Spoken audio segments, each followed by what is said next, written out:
Hey gang, what's up? Just Ehren right here, question period, Canada, TGIF. What the hell? What is going on? Where are the funds? What is going on in Canadian politics? I think we're going to have a fun episode today, like a live broadcast. It's usually fun when we do the live broadcast. It's always a great way to catch up and be in tune with other people.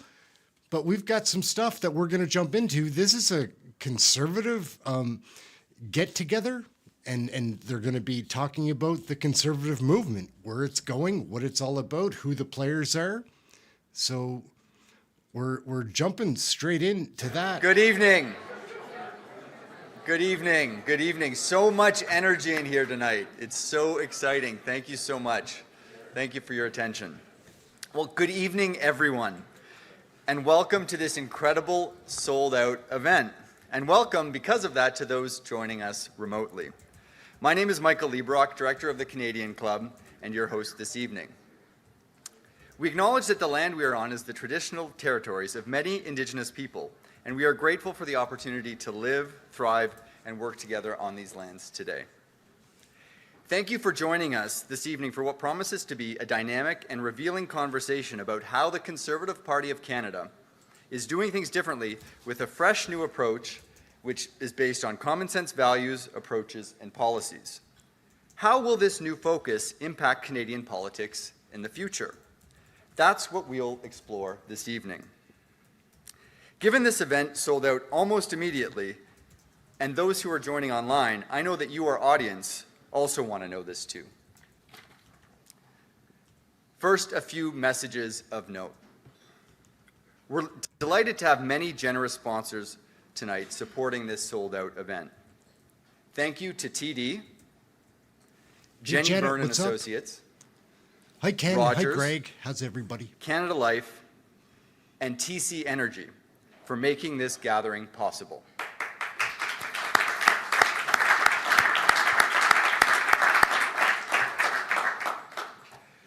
I would also like to acknowledge the contributions of our season sponsor, the Canadian Bankers Association, and our official airline sponsor, Air Canada.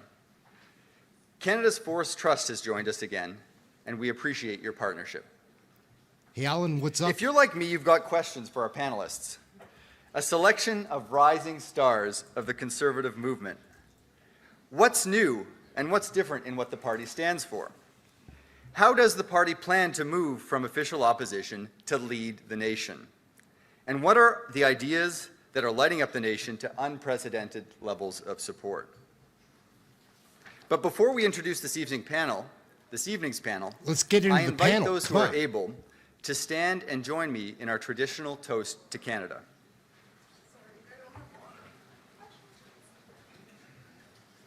Oh, To Canada.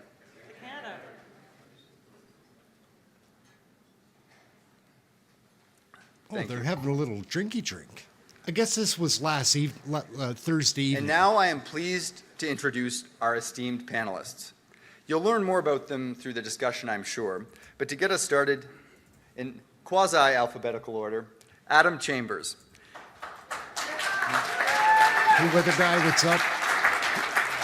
Adam is a member of Parliament representing Simcoe North on Lake Huron. He is the Shadow Minister of Revenue Appreciate and a member it, of the weather House guy. of Commons Awesome. Standing Committee on Finance. Before his life as an MP, Adam was a finance executive at one of Canada's largest life insurance companies, as well as a lawyer at a Bay Street law firm. He also served as Director of Policy for the former federal finance minister, the late Jim Flaherty. Wow. Melissa Lanceman. Melissa is a member of Parliament for Thornhill and appointed by Pierre as Deputy Leader of the Conservative Party of Canada. First elected in 2021, she previously served as the Shadow Minister of Transport, and she was also a senior advisor to leading political figures. Melissa is an award-winning communicator and was a regular TV commentator and has been featured in Canada's most popular publications. And today, her social media presence engages record audiences with her insight and incisive commentary. Melissa.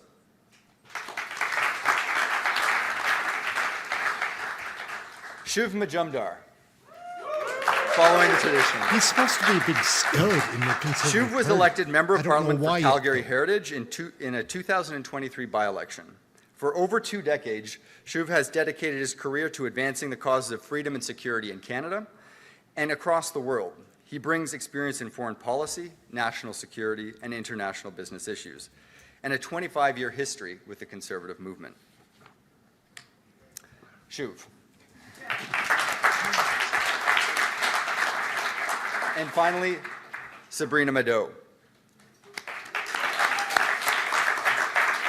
I haven't seen this yet. I think Born and she's raised just a in Richmond journalist, Hill, though. Sabrina is one of Canada's most read political columnists and National Magazine Award winner.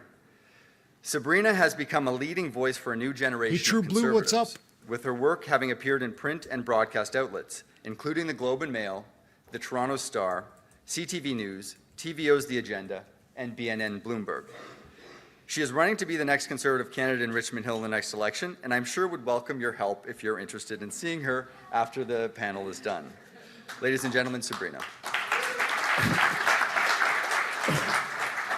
Moderating this evening's discussion is Ginny Roth, partner at Crestview Strategy. Prior to joining the Crestview team, Ginny worked at Queen's Park as an organizer for the Progressive Conservative Party of Ontario and has been a lifelong political activist. Ginny. Let's get into Members it. and guests, This I is invite enough you to engage with the event of on the your social introductions, media like- networks. We'd appreciate a post, a tweet, or some sharing of tonight's commentary and what we go through tonight. But at this time, I'm pleased to turn the Canadian Club Terry, podium what's over up? to Ginny and our panelists. Ginny?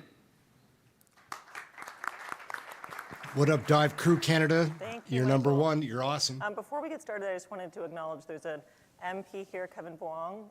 Welcome. And I noticed a number of former dignitaries, MPs, senators, et cetera. So I'm really glad you're all here, and I'm glad there was so much interest in this event, which I think speaks to, as Michael said, a real desire to understand where the country's going and what this rising movement means for our futures, our collective futures. So let me set the stage a bit, because there's a question of what new means, and I think a lot of it is about youth and demographic change. The media reported this week that, according to Stats Canada, for the first time, millennials outnumber baby boomers in Canada. I think that's pretty significant, and I think we'll get into that. At the same time, the Conservative Party, if you believe the polls and the trends, which are appearing to be pretty consistent, is leading not only with not only baby boomers and Gen X, but also millennials and even Gen Z. So there seems to be a movement to that trend, not just a sort of a return to the old Conservative coalition. And then, and you can see this looking at this stage, I think maybe more now than 75 members of the Conservative caucus in Ottawa are born 1979 Hey, Steve, pretty funny. or later, which happens to be also How are the you? year that the What's leader, up? Pierre Poilievre, was born, who's 44, putting them all at that age or under, which has an impact on public policy development, on communication style, and on direction. So that's what we're going to get into. So I think I'm going to start with you, Adam. We'll get right into it and get into the issues. With your private sector experience, facility talking about fiscal issues, you, much like Pierre Poilievre, took to the problem of inflation early. Can you talk a bit about how the Conservatives were on that issue before it really broke out into a sort of crisis mode, and what that's meant for the movement?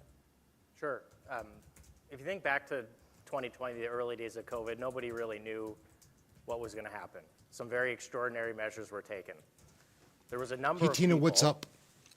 weeks in the early months after, that said, look, you increase the M2 money supply like you're purporting to do, it will lead to inflation.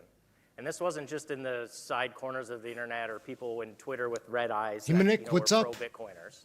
These are people like Larry Summers, one of the smartest progressive economists in the United States, that said, look, the kind of money that the government is effectively printing and putting into the economy and the way they're going to do it will lead to inflation.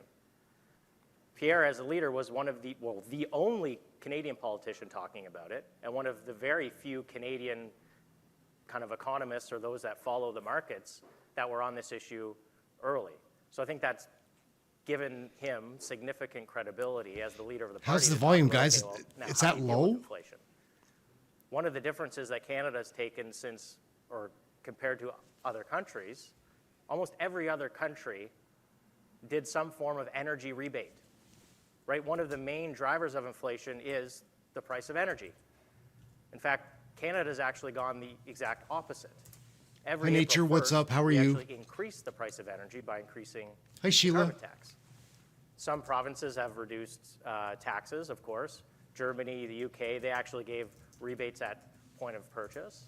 But Canada's actually, under this government, committed to making energy more expensive, which is one of the things that's driving inflation. And you have to remember, inflation was running at 5.5% before the war in Ukraine started. So that's not the sole purpose, and supply chains aren't the sole purpose for inflation like some would like to have you believe. So I think that's one of the big differences between our party and the current government, and the fact that our leader was on this 3, 4, 5 weeks after the government started taking extraordinary measures gives him and the party credibility to talk about how to deal with it. One of the areas where we see inflation being really persistent is in housing, which many would describe as a bubble, a persistent bubble, and where this issue of like too much money chasing too few goods is made manifest in very, very real terms. Sabrina, you were at the forefront, speaking of getting on an issue early. You used your column in Choose to talk about that before it was really a crisis. So frankly, I think it was a crisis and people weren't wising up to it. It may be in part because politics is dominated by homeowners. You're not a homeowner and you talk about that openly. Give us a sense of like what made you get on that issue early? How was your thinking evolved? Do you hear about it at the doors today? What role has housing played in the growing conservative movement? Yeah, I got on the issue early because, like you said, it's personal for me. I'm a renter, a millennial who's been locked out of homeownership, and many of my friends have been as well. And the ones that have been able to afford homes, it often has come through inheritance or family money. Hi, Judy. How are you today? Or they've had to move hours outside of the GTA or even out of the country to afford homes and be able to raise their young families. So Hi, seeing the Becky. impact What's going not only on? myself, Hello to but Prince on Edward my Island. social circles, on their families, on their communities, was really why I started covering it. And since then, the issue's only expanded. What was once an issue that impacted mostly young people now impacts every demographic. When I knock on doors, you hear seniors who want to be able to downsize in their communities, but they have nowhere to go. You hear parents of children who, I was knocking on a door the other day, said, my 7 and 8-year-old, we're already preparing them that they're not going to be able to live in the GTA. They're not going to be able to live in Aurora because they're not going to be able to afford it, and we can't afford to buy a home for them in advance. Families who do own their homes, not able to make their mortgage payments or who are struggling and also thinking of moving away, which is also resulting in massive brain drain of young professionals from the area. Pierre was he was the first leader to acknowledge this issue and start listening to young people, and he's been on it ever since, and that's part of why I think we've seen this real energy behind the current Conservatives from young people who felt ignored by other parties and other leaders for so long, and finally someone listened to them and is actually presenting real solutions Doing rather good, than Becky. just holding press conferences on the issue. Melissa, I have another question for you, but first I just want to build on that a bit. On Pierre's leadership campaign, on Mr. Poilievre's leadership campaign, there was like an open discussion of, how do you tackle this housing issue? And I think there were people all over the place, and frankly in column pages as well, who said, Hey, Randy, what's up? We can't touch this issue because current homeowners are too sensitive to it. Boomers are the ones that vote. Older voters are reliable voters, and you can't afford to upset those voters, and it's just too politically toxic to take the YIMBY route. Obviously, he chose not to, and he kind of Thako, what's up? blazing forward on building a new coalition. Have you, as an MP in your riding, or from you travel all over the country meeting Canadians, have you gotten any pushback? Like, are there people who say, come on, like, let's protect the status quo? Like, do the NIMBYs cry out? Here's some news. Nobody says let's protect the status quo on anything in this country today. Fair. And particularly on housing, because you know what? Like, homeowners have kids. Like, this is their concern. There was a billboard in Toronto that said, "You don't have a home, get richer, parents." That was the advice on home ownership. So of course, everybody talks about the fact that their kids are still either living in their basement or living in a one bedroom or with a bunch of friends, and they're never going anywhere. And it's sort of this rent trap. So no, you're not getting any pushback because they want to see, like, they have one job to do. It is like give their kids some wings so they can fly away and do it with a comfortable retirement. And I think that's what you hear across the GTA, particularly in That suburban sounds ridings. really nice. So the common wisdom of QPC advice family to sounds awesome. advice to conservatives about how not to be conservative is often advice that no one should take. Hi, Bonnie, what's up? I'm going to stay with you for a minute, Melissa. Speaking of the GTA and other urban areas, it's also been sort of gospel for conservatives over the last number of years to say, like, let's not worry too much about the city. Hi, Susan. Sure, we need to win, conservatives need to win some suburban seats to form government, but you're just never going to do well in urban areas, and so why focus on urban issues? And now I think you're seeing, if you take transit, you're seeing homelessness issues. There's a lot of talk from the conservatives about drug and addictions, which historically would not have been an issue set conservatives would have focused on. Why is that? What is making the caucus and the movement turn to some of these urban issues, and how is it being received? So here's I here's love the short Melissa answer, partly Landsman's because they're not- cowlick. They're What a not exclusive interesting to look. downtown big urban areas anymore. They're now become suburban issues. They've moved up with transit lines, and we see different populations move into suburbs or further away from city centers, either because of affordability or because work allows you to do that. So I don't think you've got you don't have just the downtown east side of Vancouver or down in Moss Park. If we're talking about Toronto, we have it everywhere. In fact, there is an encampment under the 407 in Thornhill, which it's not big, but that is something that you would have never heard of. So I'll go back for a second. I was talking with a friend, and I do a lot of social videos, and we were going through the newspaper on a certain amount of time. I think it was 4 or 6 months, and we were just listing off the violence on the TTC. So I'm somebody who takes the TTC. I'm a big baseball fan, go to a lot of baseball games. The TTC is the best way down here. So started looking through it, went through the articles, came to, I'm like, I can't make this video. And they're like, why? I'm like, I don't ATM make 5-minute Construction, how are you? And it was like stabbings and random violence and swarming attacks in Toronto. So of course we have to talk about crime because people feel unsafe.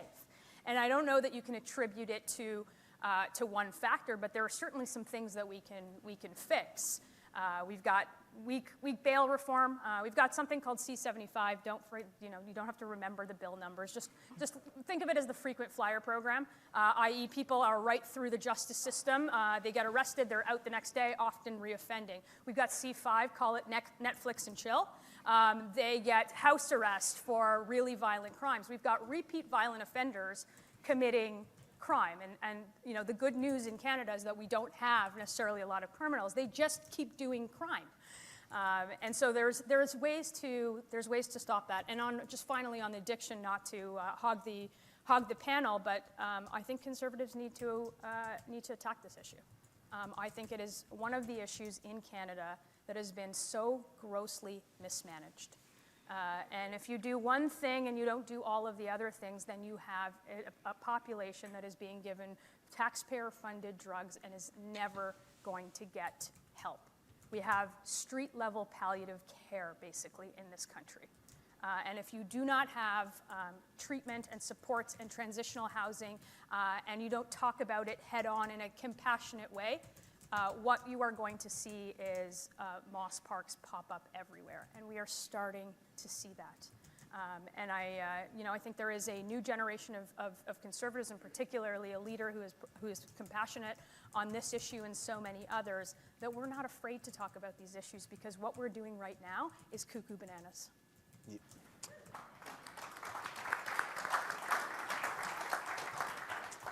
Speaking of fearlessness, Shuv, let's zoom out a Hey, bit. Jim, what's up? You've been talking about some of the crises around the globe for a long time, and not only that, but actually being there and rolling up your sleeves and doing the hard work. We are in a really uncertain time. If you listen to experts who follow in foreign policy, they say it's one of the toughest times they can remember. And the open question I think a lot of Canadians have is, what role do we play in that? Not only what role do we play in defending democracies against dictators and terrorists abroad, but also what role do those risks play here? And how do we protect against foreign interference and all those, some of those crises coming to our shores? So I'd love for you to just talk about how the conservative movement's addressing those today, if it's changed, if the youth in the movement is making us approach those issues differently, and where you think it's going. I take heart in knowing that it wasn't just democracies that won the rivalries and the wars of the last century. It was conservatives as well. It was Sir Winston Churchill that was recruited from outside the establishment after experiments with appeasement failed to lead the Western world to victory in the Second World War. In the Cold War, they were conservatives like Margaret Thatcher, Ronald Reagan, who came from outside their establishments to restore first principles and win the Cold War. And at the core of what they did was remind their country, and the elite in their country especially, that their country is a country. We're not a postmodern utopia, and that our country has actual interests. And those interests, if we serve them well, then we will find ways to unlock the kind of strength and prosperity that is needed in the world today. Taking a step back, Ginny, when President Biden withdrew out of Afghanistan, he signaled to our rivals that Pax Americana had come to an end. He signaled to the world that in Beijing and in Moscow, now's the time for you to sow chaos around the world.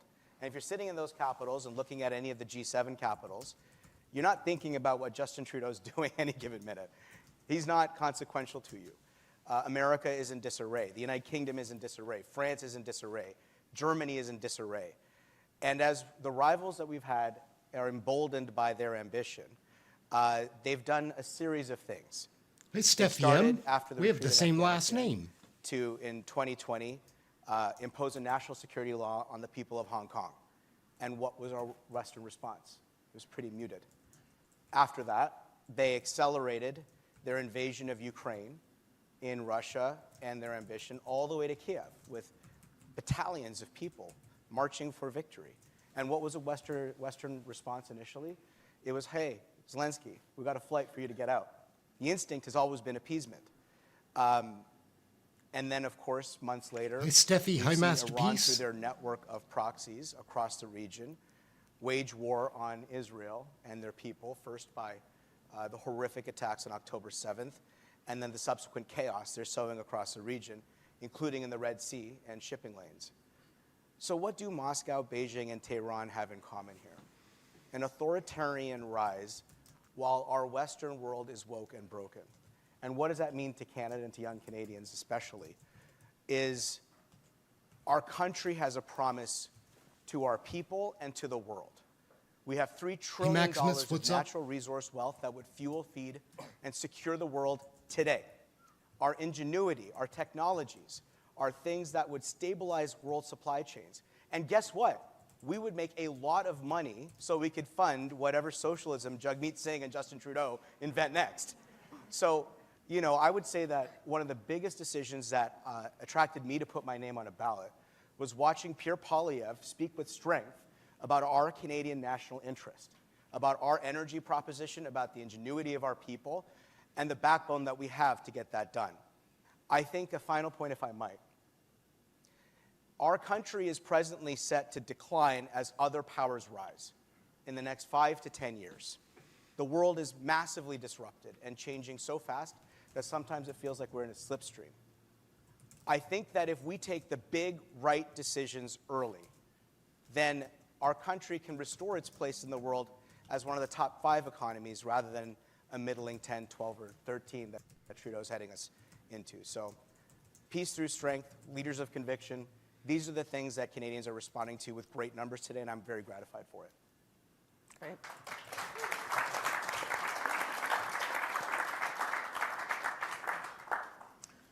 Adam, let's move back to Canada a little bit. I think I Hey, would be Lightning remiss if I Rod, didn't, what's up? given How are you? the crowd here today, get into the question of the role of business in our economy. And we talked a bit about, GDP per capita and the affordability issue. Let's talk about GDP. Let's talk about growth a bit. And I think there's a question for people watching Pierre Poilievre and the new movement around this mix of economic populist language and a sort of more old school fiscal conservatism, an economic conservatism. And I wonder how those two things come together in your mind and for the whole caucus and how you think about tackling some of these big issues. Sure. I mean, I don't think they're contradictory.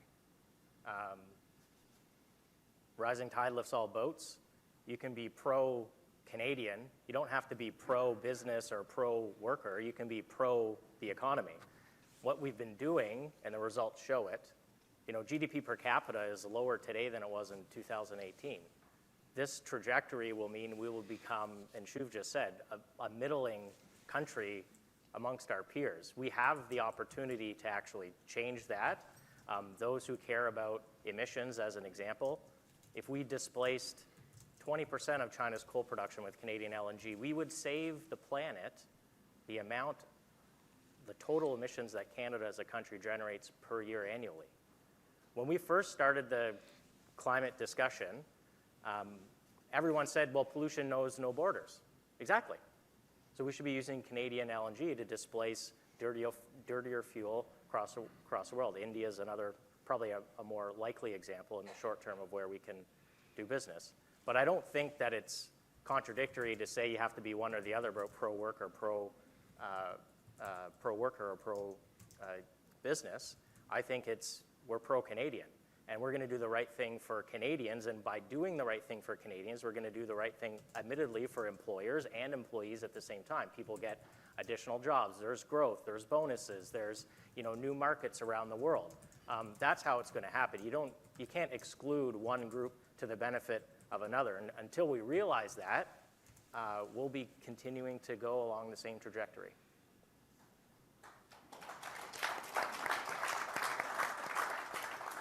Okay, I have one more theme, so I'll ask another question. But I'll also just warn you, I think we're going to go to questions from the crowd. I will warn you, I'm going to be a harsh moderator, so if you've got a comment, don't even think about it. These have to be real questions. You'll be booed and shamed by this whole crowd. I'll call them to arms. So. Is that populism? Yeah, exactly. Collectivism. Collectivism. So let's move away from issues a bit and talk a bit about style. I mean, I think the two are interconnected. I always get a bee in my bonnet when people used to say, the Conservatives have a communications problem. It's like, I think it's bigger than that. But let's talk about communications a little bit. Sabrina, you're a communicator. I think one thing that you all have in common on this stage and that Pierre Poilievre shares is a facility for communications, an ability to move around the mediators and speak directly to audiences. Hi, Tim, what's up? In a variety of ways, and to do it in really plain terms, in plain language, as Mr. Poilievre would say. So I'd love for you to just talk a bit about that, and if you agree with that, how that plays out for you now that you put your name on a ballot, and then I'll ask others to comment as well. Yeah, absolutely. I agree with everything you just said. One of the biggest advantages I see from current MPs is how strong communicators you all are, especially the younger MPs, and your prowess on social media. What I hear when I'm at doors, and what I heard before that in my inbox as a newspaper columnist, is people want to feel like politicians are talking with them, not above them or at them. They want to feel heard. And so whether that's in person at an event or at an door or on social media feeds, Conservatives definitely have a unique communication style in that way. When you talk about clear language, it's about using language that anyone can understand, that the person who's renting, who's part of a union, a labor worker, can understand, and they feel like they're part of the conversation rather than looking in from the outside. What we often have seen with Trudeau and the Liberals is they're talking above people rather than trying to have conversations where they're interested in solving the issues of real voters rather than stakeholders. Melissa, you talked about your social videos. Yeah, I did. And look, Here we this go. is to this room. It is. She exactly just has a like you would nice talk voice. To any of your clients, it is exactly like you would talk to Not any of just, your but friends. it It is does. exactly like you would talk to anybody except for your really formal grandparents.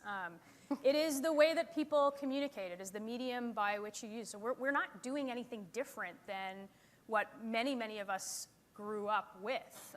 You know, so I came of age in a work environment where social blew up. So you know, you have to keep up.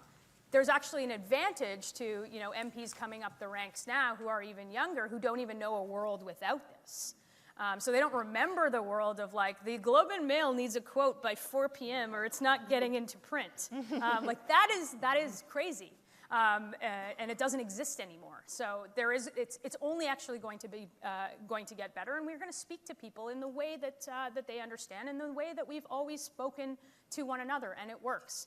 Surpassing mainstream media today is not extremely difficult, right? That's not where people live. You don't open your door in the morning and get a newspaper. You start to scroll through the various you know, newsletters you're subscribed to, or Twitter, or Insta, or whatever it is that you use, and that's generally where you're getting your five facts. So if you can start to get into people's feeds in a very organic way, I think that works. And then of course the plain language, like it's very simple. One person in this audience actually, when I started consulting, they're like, you know, dress for your client. When you go somewhere. So like if you're talking to a bank, like look like them. If you're talking to the boys at Facebook, like wear your gray shirt and your black pants and like talking dude speak. That's exactly, you know, it's tailoring the message to the audience that you're speaking to, and making sure that the actual thing that you're saying is consistent right across the board. People aren't stupid. You cannot say something in one room to one group of people and say something the opposite in another group. And we have seen governments do that, and particularly this government do that over and over again. And I think people are getting tired of it. So authenticity is a piece, but what about the message discipline? I'm shocked, by the way, and I might have to call the leader's office. No one here has said the 4-part, what is it? Come on, well, everyone together. I was waiting till the end. Everyone together. We can't. It's a ritual we do. Yeah. But message discipline, like slogans, like particularly as we get closer to an election, you know, voters that don't pay close enough attention, or close attention anyway, are going to have a couple takeaways about what a new conservative movement would do differently and stand for. Shuv, is that a challenge? Is that like corralling a big caucus around that? Is that an issue? You know, how do you focus on the things you're willing to focus on and drive that same message over and over again? Every morning I wake up, I brush my teeth, and I look at what Adam Chambers is doing on social media and try and replicate that. I try and be Adam every day of the week. It's not working out for me, but, you know, he puts up with it. Listen, I'm not somebody to speak about communications. I'm not an expert at it at all, but I would say what Pierre usually talks about, Poilievre, he says that simple is not easy, and he's 100% right. Slogans are not slogans for slogan's sake. What he describes simply, axe attacks, build the homes, fix the budget, There you go. stop the crime, I had to do it. is an actual program built upon big ideas. And in each of those 3 words are a whole innovative set of solutions on how we fix Canada. And I don't think, like to Melissa's point, I've never seen an argument won by condescending somebody. Never have I seen that be successful. So by speaking authentically, clearly, and plainly, that's one part of it. But the other part is also believe in things. If you have genuine conviction around what you are saying, if you provide the kind of empathy that people need, because I mean, Sabrina's probably noticing on her doors now, I noticed this last year, there is a lot of pain in this country. I mean, every 4th or 5th door in South Calgary, people were breaking down at the doors. People can't trust anything anymore. Every institution that was supposed to be an arbiter of public trust, whether it's public health, the media, the academy, you name it, every institution has lost trust. And to restore that trust, to restore that promise, requires being as this is what you're going to get as you can. And I think that's what's resonating in the communications that Lanceman and Poilievre especially are so enormously successful at. I hope to replicate it. But like I said, I'm trying to just be like Adam Chambers. That's a good goal. So on that note, maybe Colin, you can raise your hand if you have a question. Senator Eaton has a question. First hand up. These are the lobs. Something I find very worrying for this country, Pierre's covered all the other things, is defense and how we procure and what we're going to do about that. I think it's a generational question you guys should face up to. Shuv, do you want to take that one? Our modern armed forces are completely in ruin because of terrible mismanagement over these last long 8 years. There is huge recruitment problems, huge procurement problems, often because their elected government has got them focusing on projects that have anything to do except for the defense of our country, the contributions to our alliances, and securing our Arctic borders. I have to admit, like, procurement and recruitment are the two big issues. But in the ruin that follows this NDP Liberal legacy is an opportunity to look at the armed forces as something that could be meaningfully engaged in the world beyond for the next 20 to 30 years. But are you going to do that when you form government? I don't think you can do any of that before you form government. Poilievre has already said it, right? Just this week, he was out front and center saying we have to rebuild our armed forces. And a big part of that requires having a revenue pool and the discipline around how a government manages its budget to do that. And what kind of procurement that actually satisfies the sovereignty of our country, right? Technology means procurement changes so very much in any given moment. And right now, you have a bunch of bureaucrats that all have veto power over each other. 5 ministries that have to sign off on our defense. Yeah, everybody has a veto and nobody has a decision-making authority. I think you can expect a government that is not afraid of making decisions. This is like question period. I love it. The good senator. But you get answers here. Who's that? I think we have another question over there, Colin.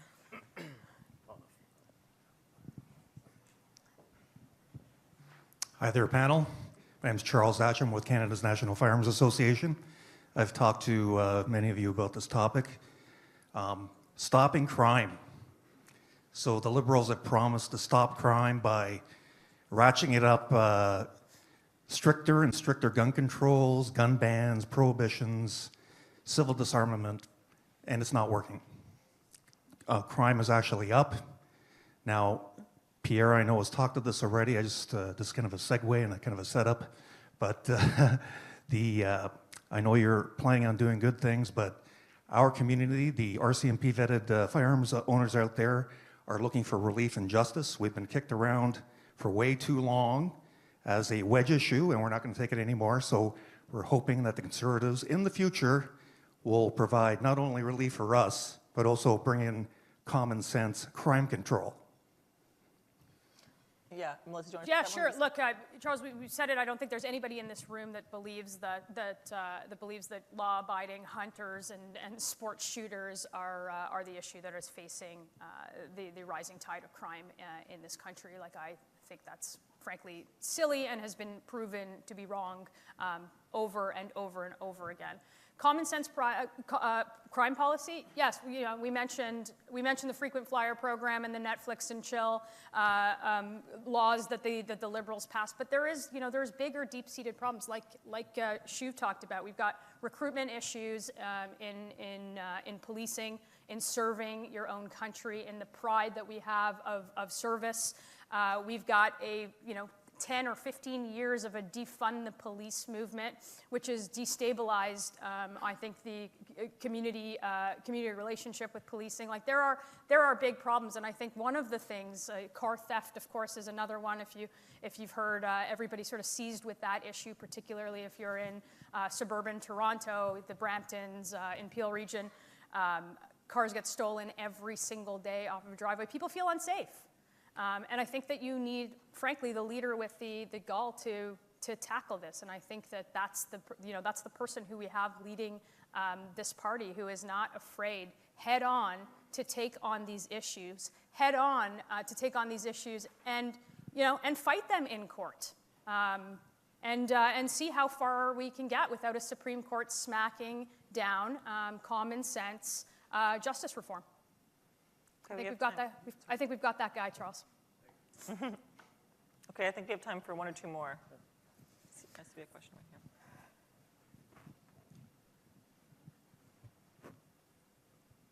Hi, so I'm wondering actually, so you've said that there's been a very large movement by younger people towards the Conservative Party, like Gen Z and millennials, which traditionally lean more liberal. I was kind of wondering, a lot of the recent surveys actually seem to indicate that a lot of that movement isn't because they find the Conservatives appealing, it's because they find the Liberals and NDP so incompetent. So, It's true. so do you think there's like going to be a stickiness to these, to the younger generation to continue voting Conservative if the Liberals ever actually get their act together? Adam, do you want to? Yeah. Sure. I mean, look, you have to, it's one thing to capture frustration. The other thing is you have to deliver. But February of last year, since then, or actually, yeah, February of last year, consistently Conservatives have pulled ahead of the Liberals in the sub 30 and sub 40 category on a monthly basis. That's actually never happened before. I think it's primarily about housing. But you also have to remember a bunch of young people were just told for 2 years that they had to put their life on pause for a virus that wasn't really going to affect them, but they had to do it for the good of the community. Now, they did everything we asked them to do. They stayed home, they put their life on hold, they got the vaccine, they did everything. Then they reemerged to find houses is completely unaffordable, the economy is completely different, and by the way, now we just doubled the national debt, and they're responsible for paying for it. So of course they're frustrated. So I think we have to end up delivering, but it's not a surprise to me that young people look at the world today and say, I'm kind of looking for something different.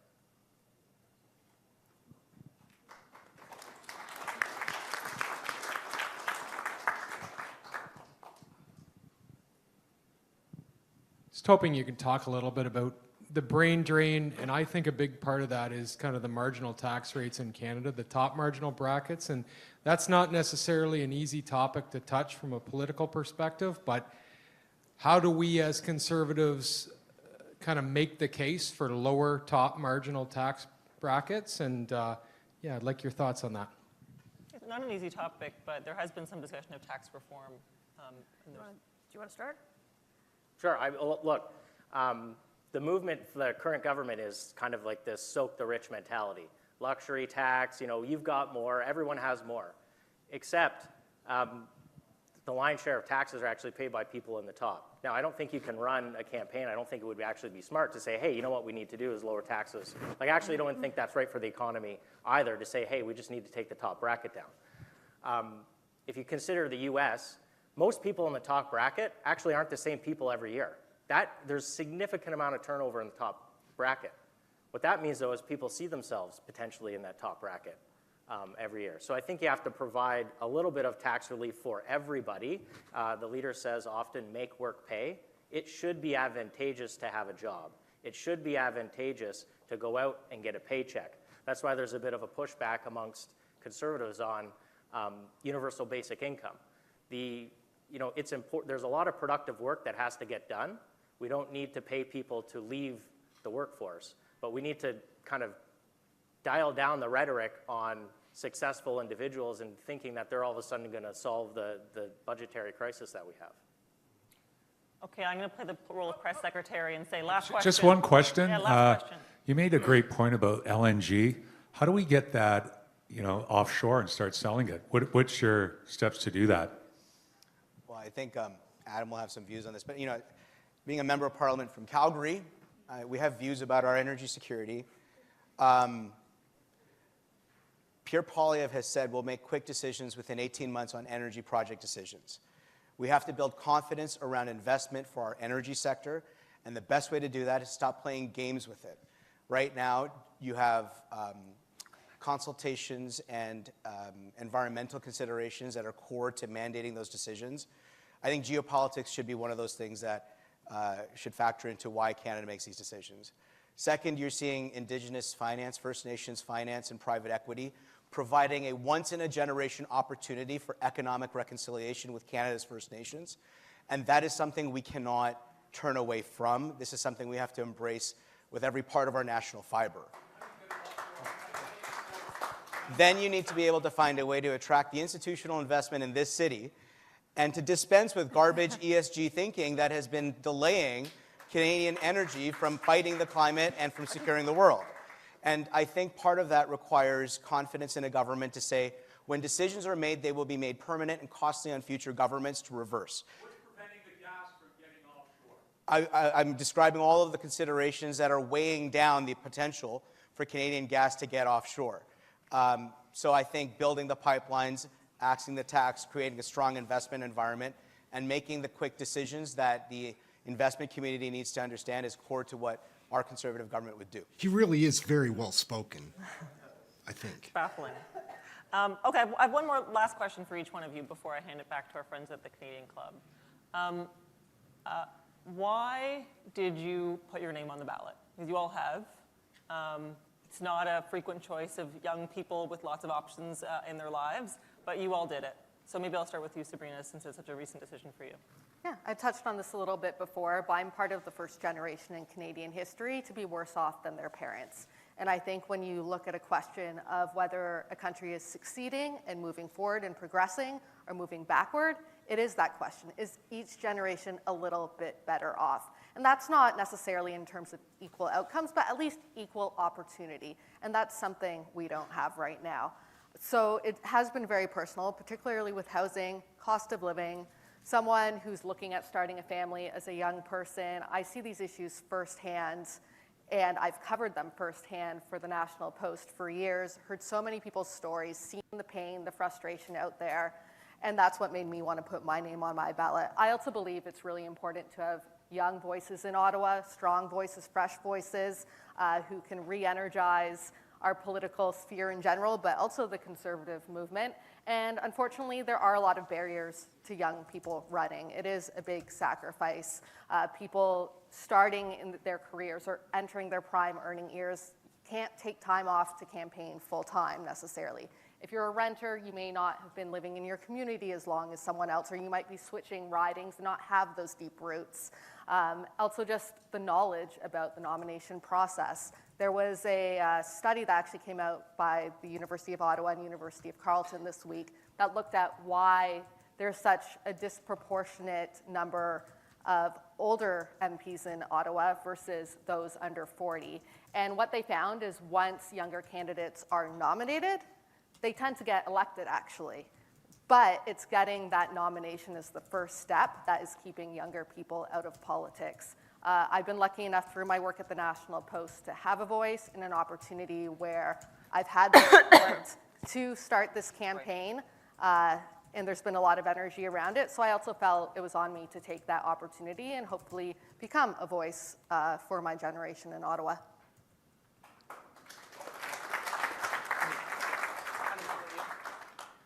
I wanted to cease being an observer and be more of a participant. I feel incredibly blessed to be born in Canada. Like, despite all the discussions we have about how to make the country better and how sometimes things don't really feel like they're working, we still have the best country in the planet. The lineup of people who want to come here and seek a better life, it's, you know, we don't have enough room to have everybody. We see this what's happened. Everyone wants to come here. I want a country for my kids that I feel like I grew up in, opportunity that they have, and I just wanted to be part of the movement. Yeah, look, I'm.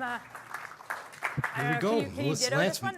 She just sounds so We have the best country smooth. in the world, and we're squandering opportunities every Hi, Susan. What's up? day. Kid of an immigrant, uncredentialed engineer who had to drive a cab, put his wife through school so he can buy a house in a good neighborhood, send his kids to good public schools, and they can go from the front seat of a taxi to the front row of Parliament Hill in one generation. That's what this country is about. And we've got to make sure that the next version of that country is exactly the same, and that the opportunities are to the moon and back for everybody in the next generation. That's not happening today, and rather than squawking about it and shit posting on Twitter, I'm going to do something about it in, sorry. It's accurate. We're amongst friends here. Doing good here, Susan, thank you. But I'm going to do something about it, and I think that Someone, how are you? Having somebody with Pierre's vision, with Pierre's ability to sell that vision, to communicate that vision, and with the major bookwork that goes on to produce that vision, like I think we have all of the ingredients to a recipe of a better Canada ahead. Let's hope. You've got to have hope because, like, we could just give up on the whole thing. I grew up in the community. I'm not a I quitter represent like now. that, though. And as I introduced myself to conservatives, I would tell ASW. people, listen, I spent my early 20s with Preston Manning. I spent the last 13 years with Stephen Harper. I'm nothing like those guys. But I will walk in my own shoes and see what we can make of it because our conservative moment needs strong leaders of conviction. I spent time at the Macdonald-Laurier Institute, which is a beautiful nonpartisan space, very, very hard to accomplish in this polarized world, and saw the scale of issues that our country was dealing with that liberals and conservatives would agree with. Massive issues, foreign and domestic. And then I saw my friend, our leader, lead an emboldened and expanded conservative movement on our core principles with courage of conviction, with backbone, and said, hey, look, you know, better do this now than regret not having done it 4 years from now. He needs allies and warriors to get the job done. And it was a slipstream ever since then until now. So it's restoring the promise of this country, as cheesy as it may sound, that is at the core of why I'm doing this. Thank you. Guys, you want to know something crazy? Shuv, Hope and Adam, humor, I you're all right, knew Susan. Exactly what we were What else are we getting gonna into, do? And we did it anyway. Yeah. Well, that's why I asked. And find out why this happened. Because I didn't know why this happened. Thank you so much for but that. I'm I figuring think it we out now. more than met the demand, the very high demand for this panel tonight. And thank you to the Canadian Club for hosting us. And I think Michael will have a few words. Thank you.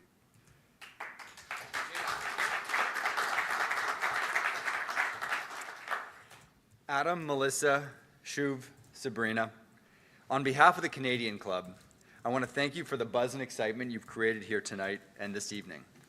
This sold-out crowd is a testament to your individual abilities and your collective abilities to manage and meaningfully engage us in the issues that matter most to Canadians. So thank you.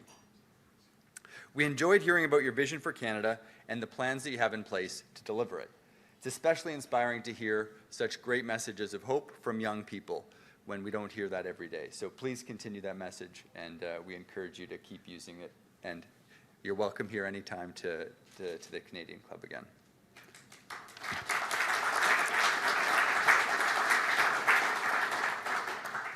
Wanted to thank again our sponsors, TD Bank, Jenny Byrne and Associates, Rogers, Canada Life, and TC Energy for making this possible.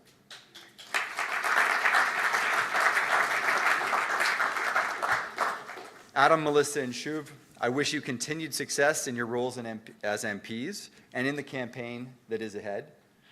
Sabrina, may your nomination campaign reap the reward of the hard work that you're sowing now. And to you, Ginny, our moderator, with mastery, you served an exciting panel and a witness to everyone here today. Thank you very much for guiding this important conversation.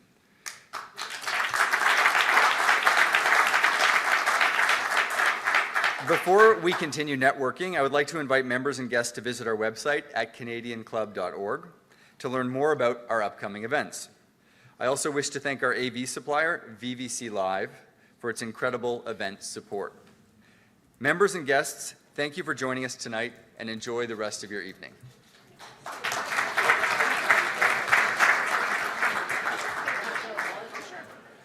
All right, guys, that looks like that's wrapping up. So what do you want to do now? That's the next question. What do we want to do now? Because I have a couple of things like in my queue. They're just videos that I've made from the past. But yeah, I think we're going to do this because, again, that's kind of the broadcast. But if anybody wants to hang out, I'm looking for feedback on how to make these videos better. Like, you can only trust your audience, really. Like, I'm going to be myself. I'm just going to be honest and say, like, I don't think it's good for the people I see at the grocery store, and I want to know why. And that's kind of what my videos are about. Like, I'm not against the Liberal government, like, by philosophy. I'm against it by their current actions, their recent current actions over the last 8 years. Like, I've never voted federally in my life for the Conservatives. I will be next time, because those are the options that we have. Anyway, we're going to jump into another video. This is something that I made in the past. Let me know about it, what you think I need to improve or need to change, or again, it's just me here. I don't have, besides the support I get on the chat, I don't have any feedback. Like, I don't know what people want, but I want to make what people want, you know, within my parameters of being honest to myself. So we'll jump straight into a video. This is, here we go. You know, and he's bringing in a ban on hunting rifles. C-21 plus the OIC targeted dozens of hunting rifles, in addition to BB guns, airsoft guns, paint guns, and countless other things that he wants to ban. He's openly said he wants to ban hunting rifles. Now, make no mistake, if Justin Trudeau is Prime Minister after the next election, he will ban all civilian firearms. No doubt about it. He's made it clear that that's what he wants to do. He has said it, and he has published 300 pages of rifles that he wants to ban. Now, your local Liberal MP will put on a show about how he voted on C-21, but here's the bottom line. As long as he's keeping Justin Trudeau in the Prime Minister's office, Trudeau can use that power through a cabinet order to arbitrarily list any of your rifles and ban them from your use. That is the reality.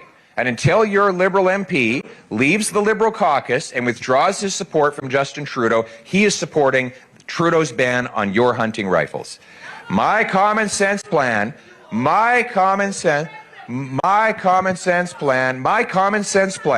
is to, all right, yeah.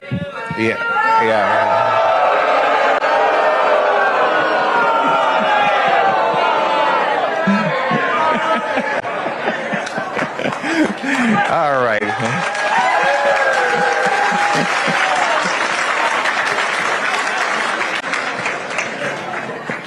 So there's one person in all of Yukon that wants to ban hunting rifles. Maybe I think it was a CBC reporter over there.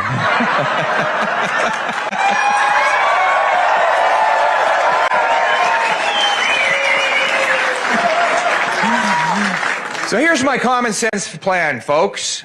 We're going to target the real criminals. Instead of targeting hunters in Nunavut or Labrador or Yukon, they're not the ones shooting up downtown Toronto. The firearms violence, which by the way is up 100% under Justin Trudeau, is the result of illegal gun smuggling from the United States of America. It is not the result of lawful, licensed, trained and tested PAL and RPAL owners. So I'm going to repeal Trudeau's ban on hunters and sport shooters. I'm going to take the savings from canceling the gun grab and put it into bolstering our borders to keep the illegal guns and drugs out of our country, and I'll put the criminals in jail.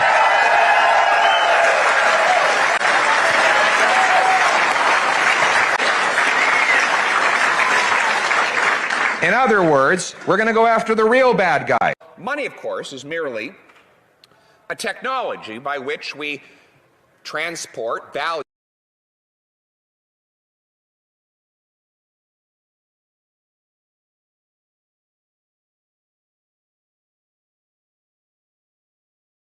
Hey gang, what's up? Just Ehren right here, question period Canada. I think JAGMEET has finally woken up. Pierre Poilievre has shaken him awake.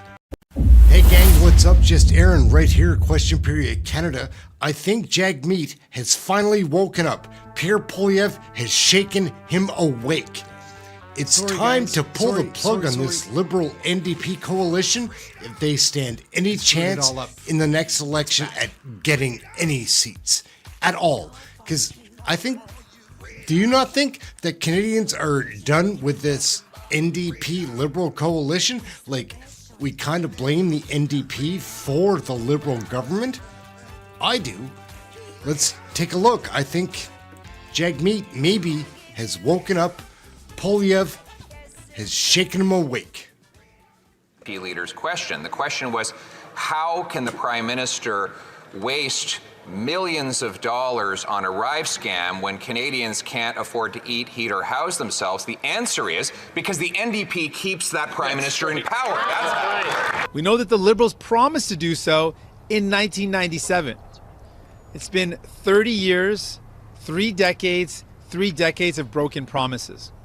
Let's talk about the garbage decisions of this Liberal government. The Auditor General found that the Liberals wasted $60 million on an app, the ArriveCan app, that no one uses and doesn't work, all at a time when Canadians are struggling with their groceries and their rent. Why are the Liberals so obsessed with making rich consultants richer and so out of touch with where Canadians are at? Because the NDP keeps that Prime Minister in power. That's right. And most recently, Justin Trudeau himself ran on a platform to bring in national universal pharmacare and has broken that promise. That broken promise means that seniors who need their medication to stay healthy are not taking it, and they get more and more sick. Because the NDP keeps that Prime Minister in power. That's right. Lately, JAGMEET has been talking a big game, like the NDP is going to revolt against this Liberal NDP coalition. He's actually talking game here now. Like, this is caught on camera. Right here. Check it out.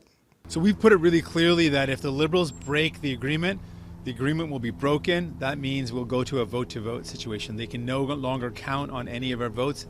None of the supports that were there in the agreement will continue. They will have broken their promise, and we will walk away then. Here's a long list of NDP MPs that sound really pissed off with the coalition government and with JAGMEET's leadership. I don't think they want on board anymore. Maybe POILIEVRE is waking JAGMEET up. Nous sommes censés faire 3 fêtes. Unbelievably, the Liberal government has authorized $28.5 million of new military exports to Israel since October.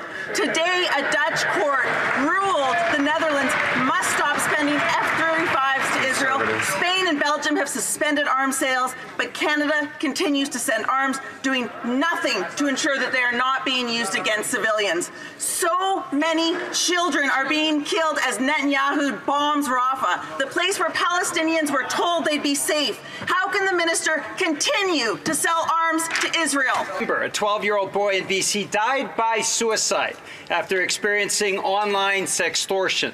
Sadly, this is becoming more and more common, and this government has done nothing. Liberals promised to protect our kids from online harm within 100 days of the last election. While they do nothing, kids' lives are at risk. When will the Liberals start protecting children by acting on online harms? Liberals show time and again that they don't have the backs of brewery workers. Liberals are set to drastically increase the tax on beer in April. This will hurt breweries, small businesses, restaurants, and their unionized workers risk losing their jobs. Workers deserve better. Will the minister listen and reverse her decision to increase costs on those who are already struggling to keep their doors open? The Liberal appointed housing advocate gave this government a failing grade today. She says homelessness encampments are a manifestation of how broken our housing and homeless system is. She describes it as life or death crisis. While this Prime Minister says he could have and should have done more to build housing, it shows how out of touch he is. So will the Prime Minister take this crisis seriously, follow the recommendations, and ensure people have a safe place to call home? $250 million. WTF. Hear, hear. Because the NDP keeps that Prime Minister in power. That's right. Are worried about the climate crisis, and we know that coal is the dirtiest source of electricity, producing more emissions than any other fossil fuel. The Liberals promised to ban thermal coal exports, but under the Liberals, exports have more than tripled. More broken promises. They have no plan to phase it out, no plan to support workers. As Canadians across the country are facing extreme weather, will the Prime Minister end thermal coal exports? When the Minister of Environment said the government will stop investing in new road infrastructure, he made it very clear that he never considered northern communities. Many Indigenous communities still lack all weather roads. In fact, most of the communities in my riding are still using dust roads. For years, they have been calling on the government to invest in road infrastructure.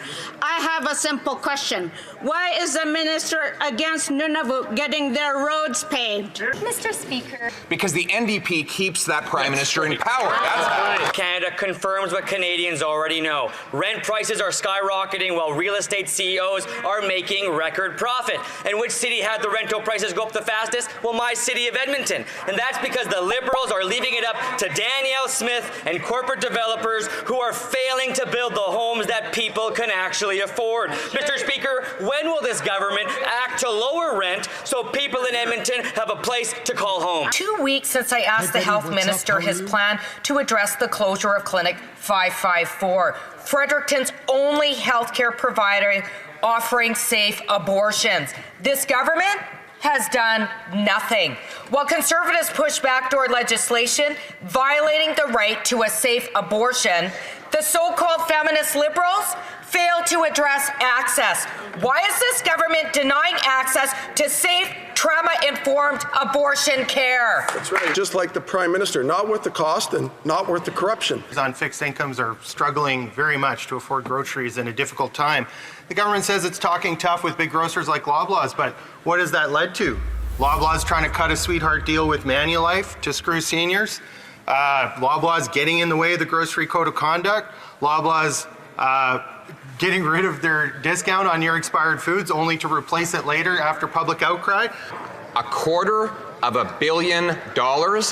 WTF. Here, here. 2 different contracts totaling $60 million to the same consultants, GC Strategies for the Useless ArriveCAN app.